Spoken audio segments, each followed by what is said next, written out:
mitu na bobazo kanzanga pe nazande ko ebisa moto akufeli obenengeni na komiti na place ebembe su na bendi ma misu na koti na bendi na baluki wana nazoko yebisa bino ata mutu moko amona kinga ite ni mutu moko atuninga ozo sala ni nazati na ko ebiso ba Stéphanie mama mu Debora azoya bazaba tumi bale bazoya libanda nazoko reconnaître ba yebisi ngai lettre oyo faut que nango tina église catholique na sango pe azawana azotelmelo ngai na tomboli elamba na juif nani lettre na ye nango na koti na lettre na komakini na kati lettre wana na sengaki na koma na contact na Mobutu na koma na contact na traité des Angleterre zaki mondele mo bano vivre na Brazzaville ni donc sangwa tombola kana nzamba zalaka ni wana te ezalaka ni ba lettre zokende pas satani zokende pas on nous expliquer biso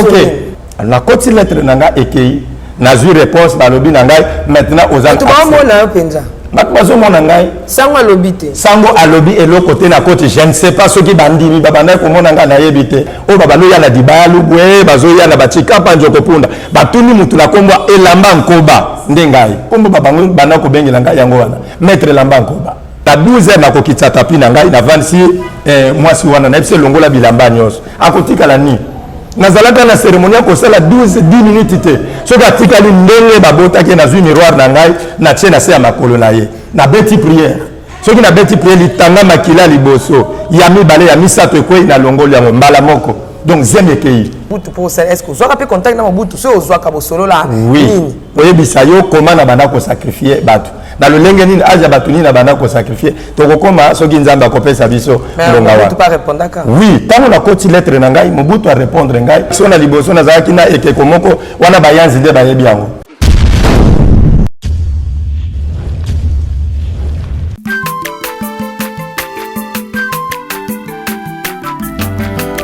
mwana motote po akosangai abongwani pete po awangana nzambe ya le nazarien le nazarien le nazarien le nazarien bana kitoko koma mokondima atako babakolaki mafuta na mosakolima lelo ya yo bolingo ebateli le nazarien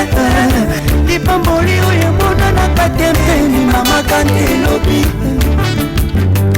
kolabie mapapu masope mafuta tokokisikana longo na nzambe oyo babenga na makomi Et Dieu dit Habakkuk écrit ces prophéties, ça va se réaliser certainement. Shalom et bienvenue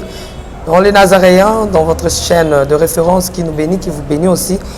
Du jour au jour, dans cette émission témoignage, je bénis l'Éternel parce qu'il nous a donné, accordé comme invité l'homme de Dieu, l'apôtre, donc le pasteur Michael, l'apôtre Michael. C'est lui mon invité du jour. Mais avant de lui dire un bonjour, je demande à Yves Bolofa et Alain Kiakala de nous balancer un cantique pour la gloire de notre roi, Jésus-Christ de Nazareth, qui revient bientôt d'ailleurs. Et on se retrouve tout juste après. Régie à vous.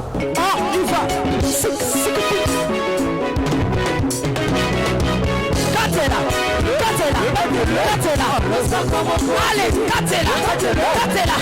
Katela,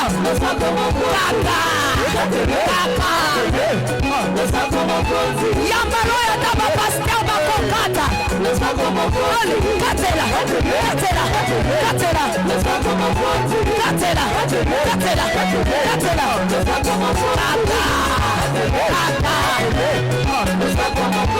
Winana yo, winana yo. Yambalo ya daba ministre bakokata.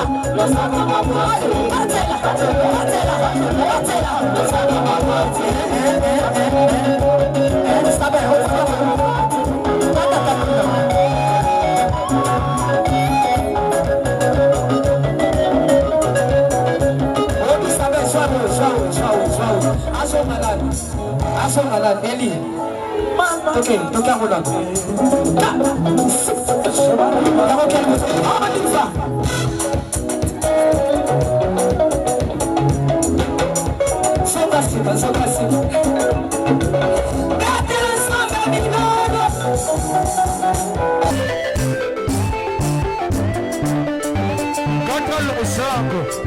Nazokatela nzambe le sako na sesiko.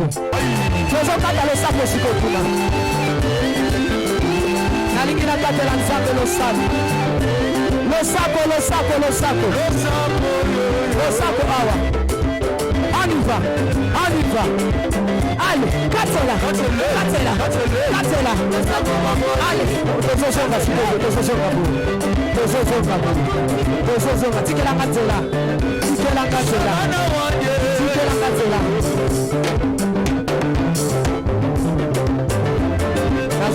s'il vous plaît,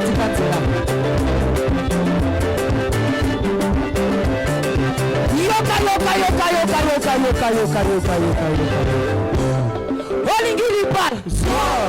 Olingi kopot, Olingi mosala, Bona nini.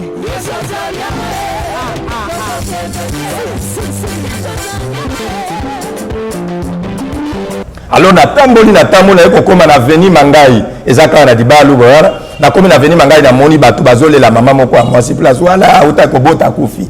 ale na beti prière nenga yebisaki ngai na s'engager tant que courageux na koti na bani kotambola ti na moni pe batu bazolela batu bazokanza na yebite na zo mitu na bazokanza ngapi na zande ko ebila moto akufeli obenengeni na komi ti na place ebembe na bimisi sereng na porte na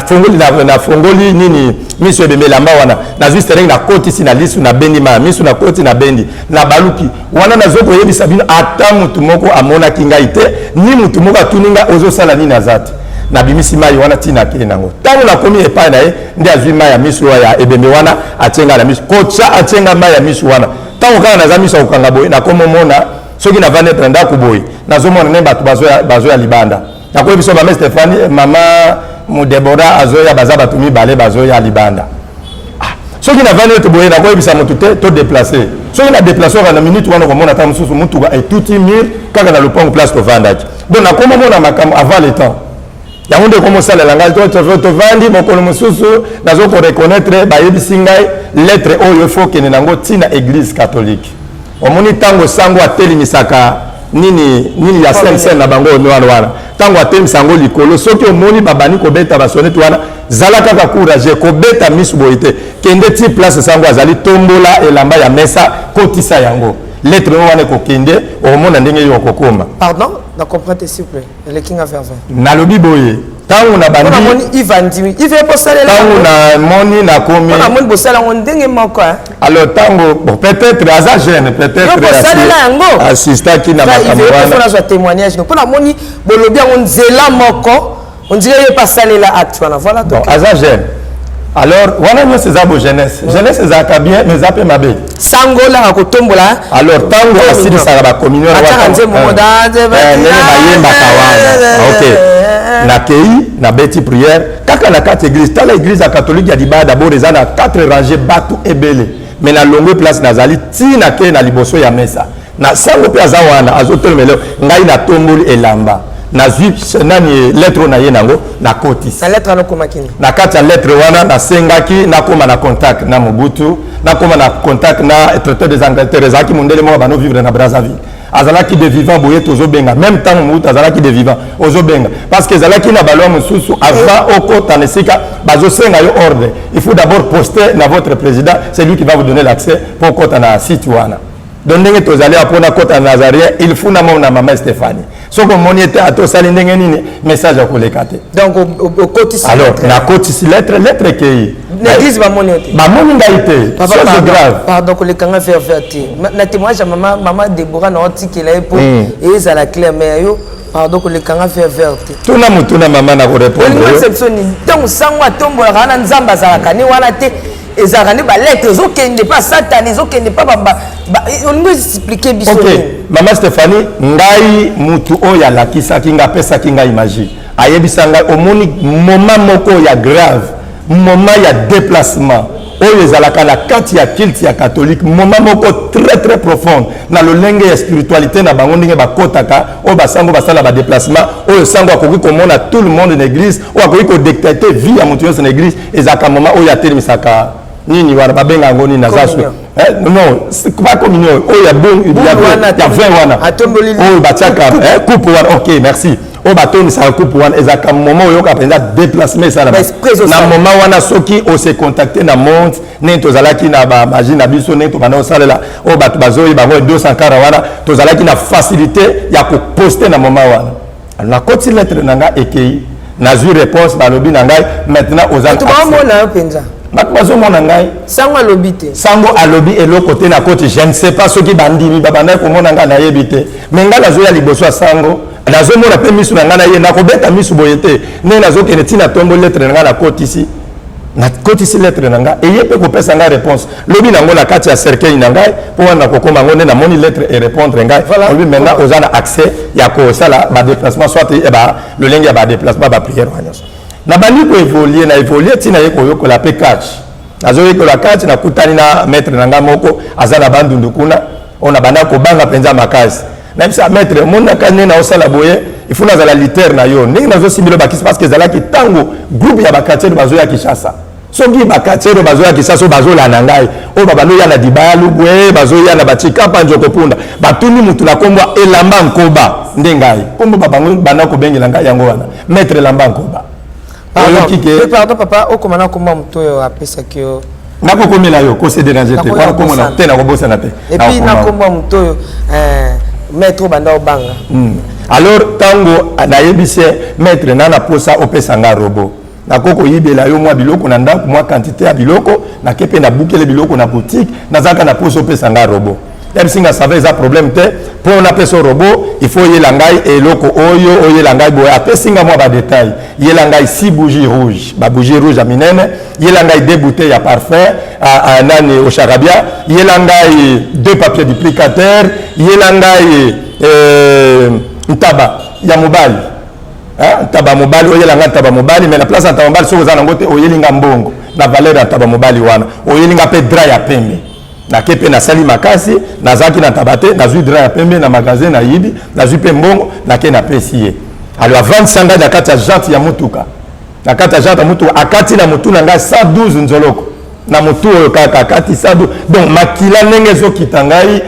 moko nazokomprendre te nazokoka kobanga te makila nzoto mobimba asalisali baceremonie nyonso nasali na robo na nzoto na ngai bato nyonso bakoli na ngai bayebi ngai na kombo wana ya maître elamba nkoba maître ngambe bayebi ngai nasali na robo na nzoto na ngai 3 ans 6 mois na nzoto na ngai oyo navandi nango na nzoto oyo ezalaki ata bato bavandi ayebisi ngai omoni eloko napesi yo soki bato baza 50 okobeta bango soki bato basangani ata baza 50 c'est-à-dire quoi bokoki koya na fois mina tozobuna na bino bozobamba biloko na kotikala kovimba te na kozoka ata na place moko te mais soki bobakisi 51 ata aza kaka mwana moke makasi na ngai esili donc wana bokodomine ngai mais nani akoyebisa bino ke faut bozala 51 c'est ça le problème alors tozovivre kaka ndenge wana nakomi kosala vraiment nakomi kosala badémonstration mama na ngai nazobimisa basardine soki moto aye asentefi aza na posa alongola zemi wana nakoyebisaka ayela ngai miroir oyo basalela nano te miroir ya sikoki osomi na magasin opesi ngai valeur ya mbongo nakosenga yo oyebisi mwasi no bokali jour kaka songolo na 12h eleka 1 minute te boyela ngai na 12h wana komona deja na ba 11h bato basi bakomi na 12h nakokitisa tapi na ngai na 26 mwasi wana nayebisi longola bilamba nyonso akotikala nini nazalaka na cérémonie akosala 10 minutes te soki atikali ndenge babotaki nazwi miroir na ngai natie na se ya makolo na ye na beti prière soki na beti prière litanga makila liboso ya mibale ya misato ekwei na longoli yango mbala moko donc zemi ekei eza te ke okomona mpasi kende okomela yango ezalaki te ifo fina libumu non mbala moko ozela kaka date oyo oreglaka okomona oregle normalement nasala yango ebele ya 10 fois te 30 fois te nasala yango ebele naza clair mais na kati ya parcours nakutana kaka na mutu moko oyo eboya je crois bien que comme la moutare boya pardon apôtre Michael comme même son bang te mais na za question la ngina tout na yo pour to continuer ko kembang bang te zala à l'aise l'homme de Dieu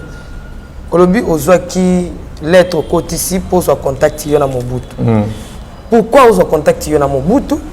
pourquoi ozwa contact na mutu na Angleterre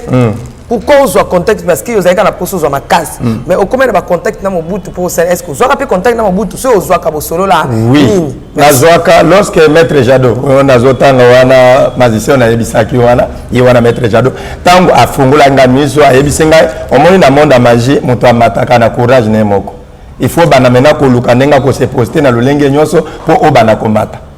vous comprenez okoya koyoka ngo na liboso koma même ba sacrifice en tout cas nanu na bomate na bomi Angel azabo ya bimino mais na koyebisa yo koma na bana ko sacrifier bato na lolenge nini aja batuni na bana ko sacrifier to kokoma soki nzamba kopesa biso longa wa pas répondre ka oui tant on a koti lettre na ngai Mobutu a répondre ngai ba pesi nga accès maintenant nazali capable à kosala déplacement na koyi ko mata na tapi na ngai na biso mama nazana kikuti na koya lobby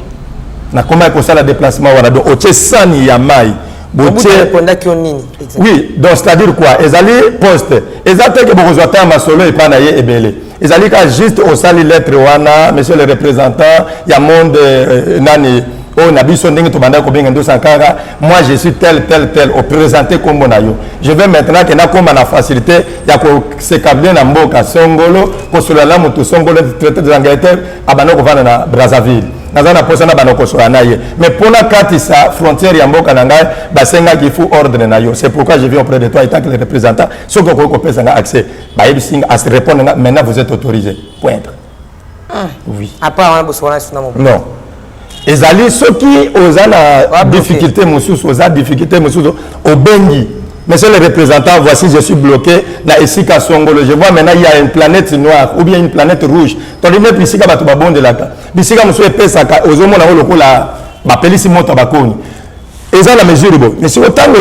ko invoquer pour on mata le likolo yango moto ngo etiki niveau ezali ezomata lisusu soko zobeta prépo mata moto ngo zo bo ezotia yo barrière soko bani ko kitana ke na lekana se yango ekiti lisusu alors soko on se communiquer de ce gars ako yebso non ne passez pas là-bas va de l'autre côté là tu peux t'en sortir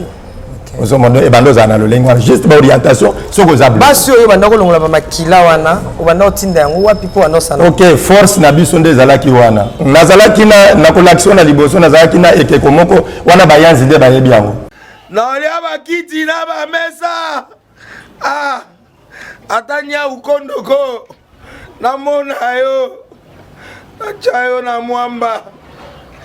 na minito na kata pena katikata saki ya fufu. Oui, allô, est-ce que tu bonjour. Boni.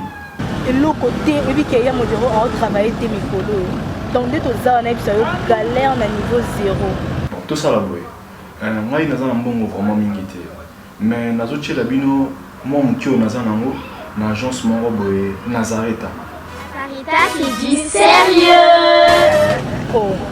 Maman, comment est bon donc yo pesa au fouti mbongo kuna partir à poto biso to ya to jibilo. Na bengi ya Scotty. Agence moi ifungami comme na Nazaré. Na kufie. Agence lisusu. Nako sa su mulongo kuna. Poto zela susu. Kuna iza mamba mulongo te. Ye si fouti mbongo kuna partir à poto biso to zoke ko récupérer biloko oli. Ah tika boyeko. Yiso mona makama bongo na monte. Bat pape si mbongo kuna biloko récupérer biloko oli na agence. Ezalaka. Mais moi bandi Maman, dès qu'il y a des singaï, mais na limité, na lingina mona ki mona beso, poli kambaboye, na monde na ne salamate. Maman, yebisa kai. Ba pesi mbongo kuna, biso to récupérer biloko kolia awa. Ya solo boutique Nazareta, ezali boutique où ezali à distribution de produits alimentaires. Ah! Na sali poto sunga, bandeko oyo. Même ba oyo bazana na peu de ressources comme on a été bandicolo bazana niveau à Kinshasa même avec un petit rien donc à partir à $10 $15 donc so so na mbongo te ndebono na pota ko sunga yo a uzika biloko kolia maman Nazareta nzamba pambola ya bakise mikole belé awa na sena mokili et bongo awa tozawa poto yeba adresse awa la boutique Nazareta est ici à Kubunga te toza sur avenue Monkoto numéro 1 direction Elengesa face à face na église catholique Saint-Vincent. Ah, direction Elengesa Monkoto numéro 1 à face à l'église catholique Saint-Vincent. Ah, Saint-Vincent d'école. Bon numéro de téléphone, vous en avez déjà vous en avez on a 3 numéros pour Paris, vous en avez un numéro pour la Suisse, vous en avez un numéro pour la Suisse. Ah! Non. Nazareta. Nous allons la Congo Sili. Julia, ngana kangisa kia fufu. ya modé yo bandika na fufu. Oui, pour la Nazareta, dans le système mbimbi, na mbongo shingo. Bon, OK. Vous allez Silio. Sarita qui dit sérieux. na ekeko wana tanka bapesaki ngango na maître wana ya kacher ayebisaki ekeko oyo ekobanda koede yo nzela olingi obima avant obima il faut se otuna ekeko oyo ceux qui ba invité on a fête lelo fête za maman Stéphanie Abenga avant na ya ifuna tuna ye o ba yanzi babe yango kikara monso wana yenda banda ko yebisa ngai nyonso même combat parce que na combat je crois na bunda 8 combats tango ba katier ba uta wana zoko yeba génération ba petit les blancs en dehors ya petit les blancs zalaki ka mwana muke mwana katier na muke pe zalaka ngai na génération bayaka wana tango bayena dibalu boye je crois que ba katier bayaka baza ebele bayebi donc petit les blancs ngai ni nazalaki pe leki na simana ngo mususu azalaki te le reste nyonso baza ba miko makila na ba notre transport makila wana nde banda ko pesa biso force na pouvoir que ceux qui na lingi na sala sacrifice ya likambo songolo peut-être mutwaye lingai azana posa neta ndenge bazoluka ba ministre maintenant il faut comme na yo ekota ozomona okuna na musala basi bakoti ba dossier ndenge tozala to okota ba dossier il faut ba valider batu bazana posa ya 50 agents na entreprise mais siko bazana 500 ou 200 lettres il y a demande ya travail so mutu ayelinga na ndenge wana na kozwa kaka lettre ne oyo wana na koti yango na kati ya temple na nga wana na cheki kara mutu na nga likolo na zui makila wana na cheki likolo na poste yango na tindi yango lettre na yebiso omuni lettre na kopesa yo soki ekoti na poste après 9 jours yaka soki après 9 jours ba répondre nga na zui kaka même lettre wana pesio kende ko koti yango demande akoki kotanga ba lettre abwaki ata monsieur atangi non a féliciter ça faisait pas appointer yango ba lettre mususu ba dirigeant ba responsable de l'entreprise ba presse yango euta kabisika mususu mutake sika songolo ba travailler nango tango ekomi liboso na yo ndengo zo tango déjà sengo ndire boyeba na mutu wala mbala moko. Mais comment réussir qui ko longa maman nazaki na charismatique ndengo lobi mais comment réussir qui ko beba boye na OK na divagation donc c'est-à-dire quoi o chaka temple na ndenge ni po ya ko sesta o chaka wapi pe ndenge ni batika na famille o beba na alors ngai yango na zolo bango maman Stéphanie batu nyonso batambola kalanzela awa ata bazana boboto bazana respect ou ozomona zolo ba mingi te ne crois pas qu'il y a zaka mutamalam na lolengo ngana banda ko tambola na mela nyonso comme ba cigarette diamba tout mais na tikala ko mela cigarette na balabala te ndenge batu bavanda boya zotamona cigarette na tikala ko sala ngote na tikala ko mela masanga jamais na babar ndenge batu bavandi boye non même na babar abadi na banoko ta jour tozo beta ba concert parce que na robet reponga pe na beta musique à mokili ezala ba nazo ko pesa mbote ba grand frère tozali na obene ba Joël Bella abeta pe pa ba kofi et pa ba emeneya tango yo ba ka banini ba cha ba vocal musunde nini nde katonga kazala to beta musique na bango abi de base abano bete la juna mombafu base guitare basse yenda zalaki bassiste na biso na arc-en-ciel na dibalubwe je crois bien ba grand frère tozaki na bango za ba Joël Bella na bataona na yebi na ba échec na dibalubwe ayebi yango na orchestre lokola la vignora lubungu putu ayebi yango très bien na kobete la yo ndenge ni même na lala na mukwa ya mutu parce que concert est le 31 décembre tota na tongo ya lundi pardon on peut si bilangi tel mais belo fongo ba porte belé pona lelo matamo mkena témoignage to kata po OK donc parcours wana nyonso na saleli yango na kati ya vie ndenge nazoloba mingi pona ba jeune na saleli magie ebele na koma kiti na niveau ya kozwa badimi ya bato bazoteka mais nazalaki pasteur te c'est-à-dire tant la kosala croquis na ngai na koya na ba place a wenzi na kumbi yango vers le 27 le 28 avant to comme fin du mois ce qui na kumbi eloko na ngai mutu nyonso oya koteka soko teki biloko a 1000 francs il faut bungisa 100 francs soko teki a 10 000 il faut bungisa 1000 fois donc la bande ko déjà 10 000 na maboko batu na capacité c'est ça alors babidini wana to banda ko zongo pa banane ya batu nyonso bazalaka ozoteka ozimwa mai ya voteka obani ko sopa muto nyonso azwaka pilipili ozwi otie na kati ya mbongo na yo ote ozwi likala na bisika nyonso babanda osala to ba cérémonie moko ezanga tina wana soit disant que bazobatela mbongo na ndeto banda ko zwa facilité ya kozwango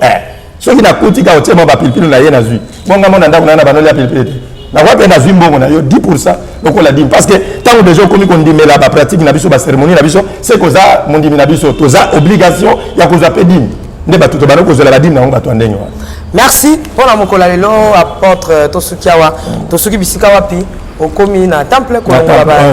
basi bazemi kozwa bango na makila partir makila okomi na bakitata lebele tala langa zaki na 3 miroirs oyo na bano bete nango musique bano tambola langa kaka na kati ya kaleso yango nde bano permettre nga soki mutu aza liboso na ngai na koyeba ke oyo aza boye naleka na loboko oyo même ndenge na banda ko tambola tango na nazo bondela te na ko ko tambola jamais na yo maman Stéphanie moi si ozala loboko na ngai ya droite il faut la choka na gauche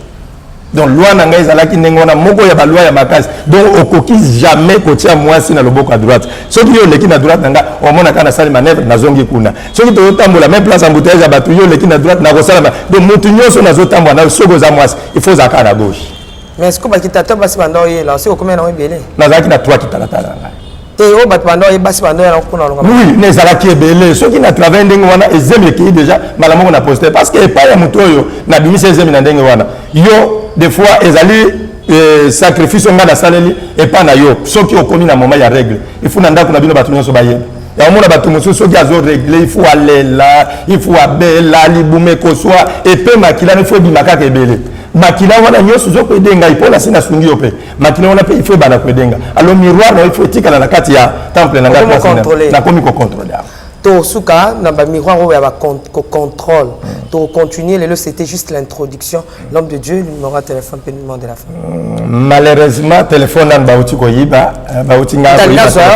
OK na maman Deborah wana maman na ngai pour le moment soki olingi kozwanga obengi maman Deborah bien que tozanda ko moko te parce que je suis marié nazala ndako nanga mais naza musika na yete à chaque moment nazala ka toujours des parents donc soki na ke parents na tongote obligatoire na poko na OK soki na kendaki na poko te les jours suivants je suis obligé donc aza oyo ngana kendaka chaque fois et pas inaye pour nazwa toujours conseil nazwa toujours moi prière na ye nazala kana bosenga nango mikolo nyonso. Merci Lilo Banasuka. Na pamboli bana na Zambé je crois bien que na zali na litatoli nazo kumisa fetish te bolimbisa ngai na ko linga mingi na yebisa bino pratique ya makambo oyo po yango nde ko permettre bino boyeba comment na kutana na maman Deborah et comment j'ai reçu la délivrance de Jésus-Christ au travers cette servante de Dieu maman Deborah parce que monde ozomona bato belé bazo ko se réjouir peut-être yo pe mona kande ko na bino wana zana bambongo akabela kabino te wazamo te mama beno ezana bambongo musundenge tozo ko travailler nango bayebi soki omoni mbongo tango yozo pesa motu fo longola déjà likolo na ye siko soko za petite ya nanga propre peut-être Natalia na kolongole pa leki nanga ite yo senga na boyi mais mutu barabara senga na $800 d'apprécier yo siko zo mona ngana za moteur mabe mais na olinga ndena lokolo 2 ans pe zo modoba mbongo musubi loko musu to pesa ka ndenge memba bijima basala ka sadaka wana tozalaki une fois on a ko travailler na 10 000 francs na na posa ya kozwa mois ya avril oyo nazala vraiment na opportunité belé nazo ma faveur belé alors kozwa 10 000 francs congolais na koti yango na kati ya temple na invoqué na saleli yango na koyaka master zo na tamo 2000 o sauver nango na kuta tamo tuna transport master futa ta transport 10 000 wana nyonso na utilisant bato na pesi mbongo wana mois ya avril na bango nyonso opportunité positive na bango nyonso koye pa na ngai et pas na bango ba utikane. Merci, nous sommes arrivés à la fin, que le Seigneur vous bénisse. Maman Betty Kokele, je pense qu'au témoignage papa Guy. Oui, Diboué.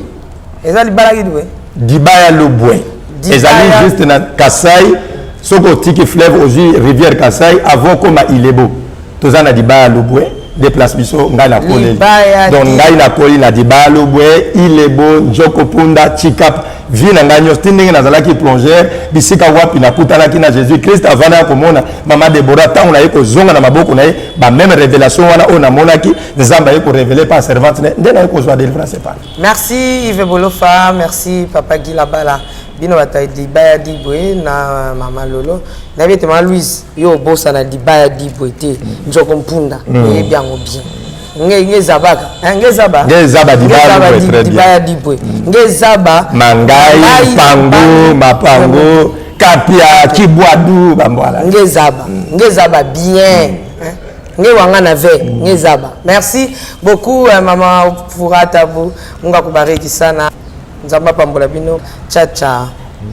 na olia bakiti na ba mesa atanya ukondoko namona yo nachayo na mwamba na minito na kata pena katikata saki ya fufu. Oui, alors est-ce que tu bonjour Boni et le côté et puis qu'il y a mon bureau à travailler tes micros donc dès que ça on a eu galère na niveau 0 tout ça la boy ngai naza na mbongo vraiment mingi te mais nazoche la bino moi mukio naza nango na agence moko boye Nazareta. C'est du sérieux. Oh. Maman, comment est bon donc yo pesa au fouti mbongo kuna partir à poto biso to ya to jibilo. Na bengi ya Scotty. Agence moi ifungami comme nango Nazareth. Na kufie. Agence lisusu. ndenge ça so mulongo kuna pona zela so kuna eza mambo mulongo te ye si afuti mbongo kuna partir à poto biso tozoke ko récupérer biloko oli tika boyeko yiso mona makamba bongo na monte bat papesi mbongo kuna biloko ko récupérer biloko oli na agence ezalaka mais yango ibandi mama leki nanga yebisi ngai me na ndimi te nalingi namona kimona mbeso mpo likambo boye na monde nani esalama te mama yebisa ngai bapesi mbongo kuna biso torécupérer biloko kolia awa ya solo boutique Nazareta ezali boutique oyo ezali ya distribution ya baproduits alimentaires tosali mpo tosunga bandeko oyo même oyo baza na peu de ressources comme on a été bandé à niveau à Kinshasa, même avec un petit rien. Donc à partir à $10, $15. Donc si on a un bon côté, nous devons nous apporter au Sunkayo, à Ozuga Bilogolia. Eh maman Nazareta, Nzamba Pambola, Bakse Mikole Bele, Awa Nasena Mokili. Et bon, Awa Tuzawa, Potoyeba, adresse à Awa. La boutique Nazareta est ici à Kubungate, Toza sur avenue Monkoto numéro 1, direction Elengesa. Face à face na église catholique Saint-Vincent. Ah, direction Elengesa, Monkoto numéro 1, à face à l'église catholique Saint-Vincent. Ah, Saint-Vincent d'école. Bon numéro de téléphone, vous avez monté déjà, vous avez on a 3 numéros pour Paris, vous avez un numéro pour la Suisse, vous avez un numéro pour la Suède. Ah non, non, non, non, non, non. Nazareta, nous allons la Congo Sili. Julia, nous allons kangisa kia fufu. Eh, ya modé, yo bandika na fufu. Oui, pour la Nazareta, dans un système en bimbi, dans Bongo Shingo. Bon, ok. Vous allez sérieux. Ça c'est du sérieux.